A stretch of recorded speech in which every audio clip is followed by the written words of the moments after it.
The beacon of forgotten skies. The Coalition fleet had patrolled the outer rim for centuries without incident. These cold, distant stars held nothing of value. No hospitable worlds, no precious resources, no strategic importance, just emptiness and silence. Commander Lyra Voss stood on the bridge of the Coalition flagship Unwavering Truth, gazing at the holographic display with 4 arms crossed against her pale blue exoskeleton. After 15 years of service, she had expected this final tour before promotion to be as uneventful as all the others. Then the sensors detected something impossible. Commander called her sensor officer, a serpentine Natharian whose scales rippled with anxiety. Unidentified vessel at bearing 227 to 89-103. No matching registry in our database. Voss frowned. Coalition or independent? Neither, Commander. The design. It matches nothing in our records. This was unprecedented. The Coalition of Unified Species encompassed 17 sentient races across 12,000 star systems. The independents accounted for another 8 species and nearly 6,000 worlds.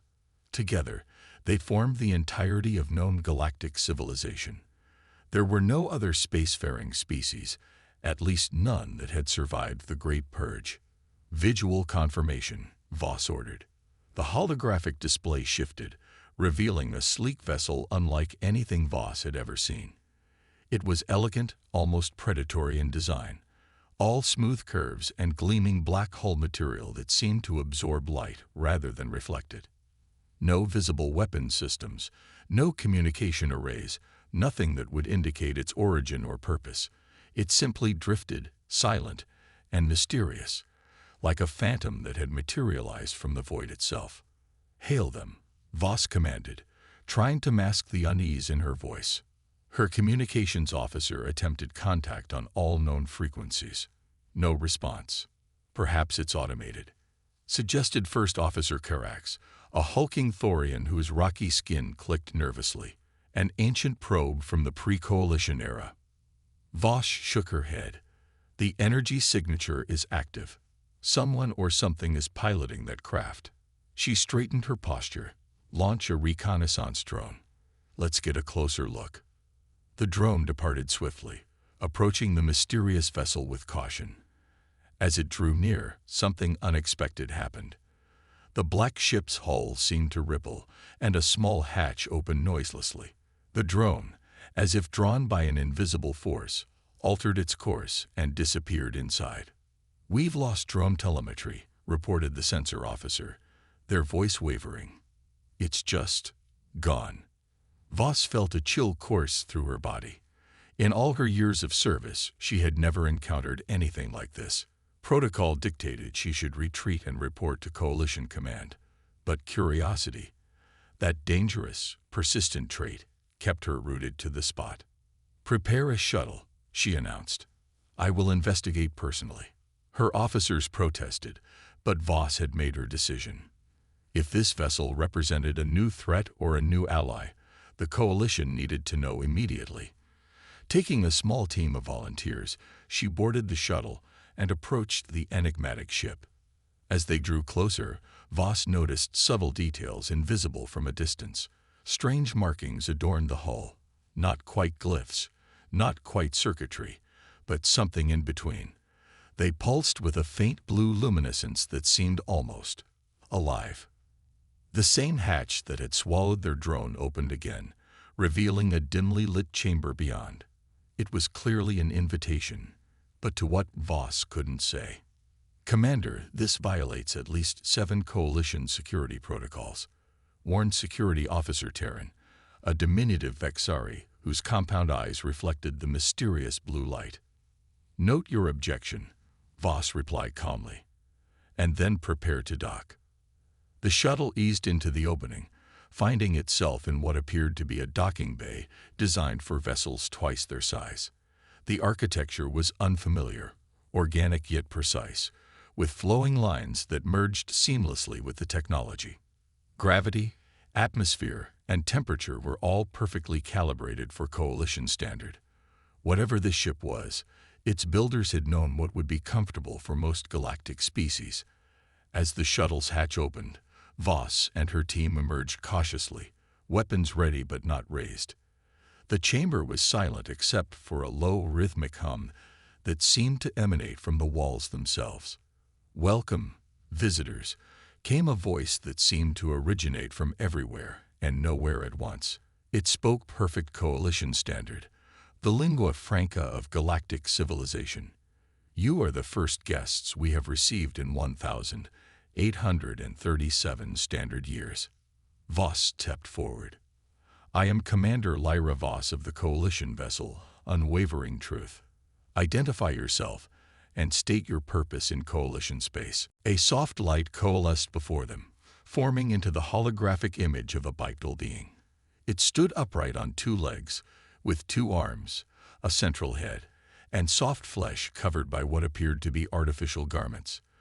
The being's face was flat, with forward-facing eyes, a protruding nasal structure, and a small mouth with flat teeth. "I am the interface for this vessel, the Remembrance," the hologram replied. "As for our purpose, we have returned to reclaim what was once ours." Voss felt her heart quicken. "What species are you? Your configuration is unfamiliar." The hologram smiled, a gesture that Voss recognized from xenobiology studies as an expression of amusement or pleasure in some species. "I am human, Commander Voss, Homo sapiens, native to the planet Earth in the Sol system." The words hung in the air like a physical presence. Human. It was impossible. Humans were extinct, had been for nearly 2 millennia. They were barely more than a footnote in Coalition historical records, one of dozens of species that had failed to survive the competitive early days of galactic expansion. "Humans are extinct," Voss stated flatly. "They perished during the Great Purge." "Is that what your histories tell you?" The hologram's expression shifted to something unreadable. "How interesting." "No, Commander. We did not perish. We retreated. We watched. We waited. And now, the time has come for us to return." Before Voss could respond, the ship trembled slightly. The walls around them came alive with scrolling data, star charts, and images of worlds that Voss recognized as Coalition strongholds. Something was happening, something big. "What are you doing?" she demanded, her hand moving instinctively to her weapon. "Reactivating," the hologram replied simply. "Your presence, your recognition of this vessel, has triggered protocols established long ago. Across the galaxy, sleeping systems are waking up. The network is being restored." Voss's communicator chimed urgently. It was her ship. "Commander," came the panicked voice of her first officer. "We're detecting massive energy signatures activating throughout the sector. Ancient stations, dormant satellites, abandoned outposts, they're all coming online simultaneously." The implications were staggering. If this ship, if humans, had left technology scattered throughout Coalition space, technology that had remained undetected for millennia, why now? Voss asked, struggling to maintain her composure. Why return after all this time? The hologram flickered briefly. Because the signal was sent. Someone out there wanted us back. Its gaze seemed to penetrate Voss's very being. "Tell me, Commander, in your coalition, are all species truly equal? Do all voices carry the same weight in your council chambers, or are some more influential than others?" Before she could formulate an answer, a door opened at the far end of the chamber. Through it walked another bipedal figure, but this one was no hologram. It was solid, flesh and blood, dressed in a simple gray uniform adorned with unfamiliar insignia. The human, for it could be nothing else, approached with measured steps, studying the coalition team with keen eyes. "I am Captain Elijah Mercer," the human said, his voice deep and resonant. "Last guardian of Earth's legacy and commander of the Remembrance. After nearly 2,000 years of silence, it seems we have much to discuss." Voss stared at the living human before her, a member of a species that the Coalition had long believed extinct, and knew that the galaxy would never be the same again. Something ancient had awakened, something that had been deliberately erased from history. And as she looked into Captain Mercer's eyes, she saw not just determination, but something far more dangerous. Knowledge. The kind that toppled empires and rewrote history. "Yes," she said finally. "I believe we do." The whispers of forgotten Earth. The Coalition's Central Command on Arcturus Prime had never been so chaotic. Representatives from all 17 member species crowded the Grand Chamber, their voices rising in a cacophony of accusations, demands, and fear. High Chancellor Domo, the ancient Cerebian whose translucent body pulsed with agitation, called repeatedly for order. Commander Lyra Voss stood at attention before the assembly, her report complete. She had told them everything. The encounter with the human vessel, the activation of dormant systems across multiple sectors, and the revelations shared by Captain Elijah Mercer. Now she awaited their response, though she already suspected what it would be. "This is absurd," thundered Admiral Krell, the senior military officer of the Coalition. His massive tentacles lashed the air in agitation. "Humans have been extinct for 18 centuries. This must be some elaborate deception, perhaps an independent ploy to destabilize our territories." "With respect, Admiral," Voss replied steadily. "I spoke with Captain Mercer myself. The biological scans confirm he is human, and the technology aboard the Remembrance is unlike anything in our databases. It is far beyond our current capabilities, let alone those of the Independents." High Chancellor Domo's voice was like rustling leaves. "If what you say is true, Commander, then we face a crisis unprecedented in Coalition history. These humans claim that their supposed extinction was actually a deliberate retreat, and worse, that certain powers within the early Coalition were responsible for driving them away." Voss had been expecting this. Captain Mercer had shown her records, ancient but meticulously preserved, that told a very different story than the official Coalition histories. According to these records, humans had been not just participants in early galactic society, but pioneers, pushing boundaries that other species found uncomfortable. Their innovation, their adaptability, their relentless curiosity, all had been seen as threats by the established powers. The historical records shown to me by Captain Mercer suggest that humans were systematically pushed to the margins of galactic society, Voss said carefully. Their colonies restricted, their technologies regulated, their influence diminished through deliberate policy decisions. Eventually, rather than face extinction, they implemented what they called the Omega Protocol, a complete withdrawal from known space. "Preposterous," insisted Chancellor Vex of the Thorians. "Even if such outrageous claims were true, why would they return now, after all this time? And how could their technology remain hidden for millennia?" A new voice entered the conversation, a soft, measured tone that nonetheless carried throughout the chamber. "Perhaps I can answer that." All eyes turned to see Captain Elijah Mercer standing at the entrance to the chamber, flanked by Coalition security officers who seemed uncertain whether they were escorting or restraining him. He walked forward with quiet confidence, his presence commanding despite his physical inferiority to many of the assembled aliens. "Captain Mercer," High Chancellor Domo acknowledged, his luminous body dimming slightly. "Your presence here is unexpected, yet necessary," Mercer replied. "Commander Voss has told you the truth, but not the complete truth, because she doesn't know it all. No one in this room does except me." He approached the central display, and to everyone's surprise, the Coalition's secure systems responded to his touch.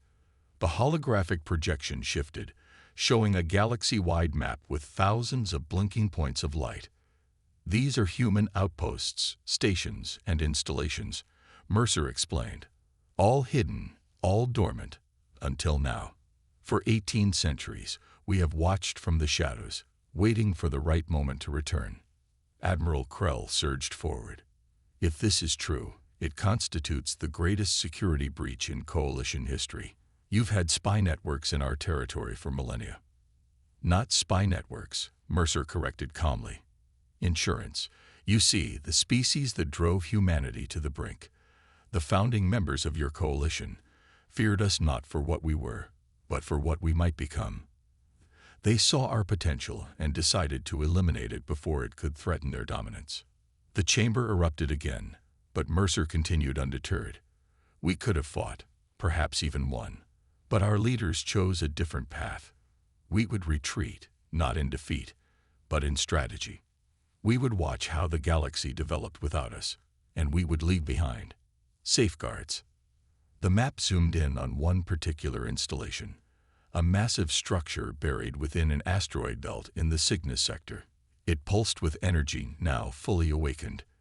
"This is the Nexus," Mercer said, "one of many hubs in our dormant network. It has been silently collecting data for centuries, monitoring communications, tracking fleet movements, analyzing political shifts. Everything your coalition has done, we have observed."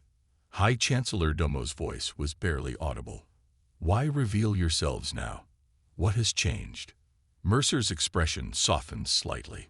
"Someone within your own ranks called us back. A signal was sent. A signal that could only have come from someone with access to ancient coalition security protocols. Someone who discovered the truth and decided it needed to be known." All eyes in the chamber shifted, suspicions blooming instantly. Who among them could have done this? Who would have dared? Commander Voss felt the tension in the room like a physical force. Her gaze met Mercer's briefly, and she saw something there. A silent acknowledgement, perhaps even approval. With sudden clarity, she understood what had happened. The routine scan of that empty sector, the equipment malfunction that had directed her ship to investigate an anomalous reading. None of it had been accidental. "What do you want?" Admiral Krell demanded, his voice tight with barely controlled fury. "If this is revenge—" "Not revenge," Mercer interrupted. "Restoration. Humanity doesn't seek to overthrow the coalition or punish those who wronged us generations ago. But we will no longer remain in exile from a galaxy that is as much our home as yours." He gestured, and the holographic display changed again, showing strange technological schematics that made even the coalition's most advanced scientists murmur in amazement. "During our isolation, we continued to evolve, to innovate," Mercer explained. "We developed technologies your scientists have barely theorized. Propulsion systems that can cross the galaxy in days instead of months. Energy sources that draw power directly from subspace. Medical advances that can extend lifespans threefold." He paused, letting the implications sink in. "We offer to share these advancements, not as conquerors, but as partners.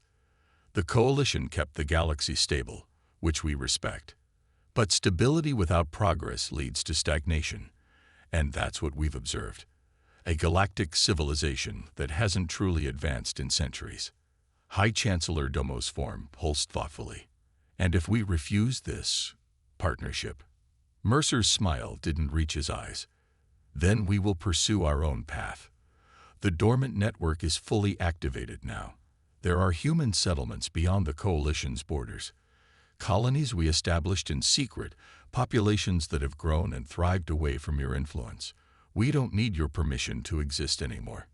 The threat was subtle but unmistakable. Humanity would not be pushed aside again. Commander Voss watched the coalition leadership confer urgently among themselves. She had served this institution loyally for her entire career, believing in its principles of unity and cooperation. But Mercer's revelations had shaken that faith. If the coalition's very foundation was built on the deliberate suppression of an entire species, what other secrets might be buried in its past? "Commander Voss," Mercer said suddenly, turning to her, "you were the first to make contact with us after all these centuries. You approached with curiosity rather than fear. Your actions suggest you believe in a coalition that can embrace change, that can acknowledge past mistakes, and grow from them." All eyes turned to her now. Voss felt the weight of the moment, a pivot point in history that would shape the galaxy for millennia to come. "I believe in truth," she said finally. "Whatever its source, whatever its implications. If we have built our civilization on buried lies, then perhaps it's time those lies were exposed to light." Admiral Krell hissed in disapproval, but others in the chamber nodded slowly. The coalition had always prided itself on principles of justice and equality, even if the reality sometimes fell short of the ideal. High Chancellor Domo floated forward.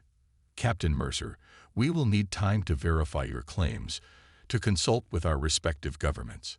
This revelation is unprecedented. Of course, Mercer agreed. But understand that humanity's return is not conditional on your approval. We have emerged from the shadows, and we will not return to them. As the emergency session adjourned, Voss found herself walking alongside Mercer down the grand corridor of the Coalition headquarters. It wasn't random that my ship found yours, she said quietly. It wasn't a question. Mercer glanced at her. Your service record showed someone who valued truth over dogma. Someone who might listen rather than react. We needed that. And the network activation. Was that planned as well? No, Mercer admitted. That was programmed into the system. If we were ever recognized, ever acknowledged by a coalition vessel, the network would awaken automatically. An insurance policy to ensure we couldn't be silenced again. Voss contemplated this. The coalition will never be the same. Change isn't always a tragedy, Commander. Sometimes it's exactly what's needed. They reached a viewport overlooking the capital city of Arcturus Prime. Below, citizens of a dozen different species went about their lives, unaware that their understanding of history, of their very place in the galaxy, was about to be fundamentally altered. There will be resistance, Voss warned. Fear, resentment, perhaps even violence. Mercer nodded soberly. There always is, when truth challenges comfortable lies. But humanity didn't survive 18 centuries in exile by being easily deterred. In the distance, Voss could see the Remembrance hovering in orbit, its sleek form stark against the planet's rings. More human ships had arrived in the hours since their initial discovery, each one different, each one a testament to innovation unfettered by coalition constraints. What happens next? She asked. Mercer turned to her, his eyes reflecting the light of distant stars. That depends on choices made by both sides. But one thing is certain, the galaxy will remember what it means to have humans among the stars again. As if in answer, the dormant human installations across coalition space pulsed with renewed energy, not threatening, but unmistakable, a declaration that could not be ignored. Humanity had returned, and the galaxy would never be the same again.